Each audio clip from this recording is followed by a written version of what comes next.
वाघो वृषः किमथ वेदृशमङ्गलैस्ते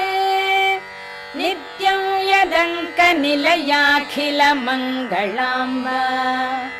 श्रीरामनाथ भुवनवन जागरूक निद्राच्छलेन तदलं दिश दर्शनं नः बुद्धस्वदेव नयनो निशितेन तेद्य सर्वे सुरा निजकृति प्रसृता भवन्तु धर्म्य प्रवृत्तिरपि सर्वजनोऽत्र भूयात् ते रामनाथ वृषकेतन सुप्रभातम् रामा सहस्रशयि मे भववार्धिसेतुम् तिष्ठन्ति बन्धुमिह ते तरुणी।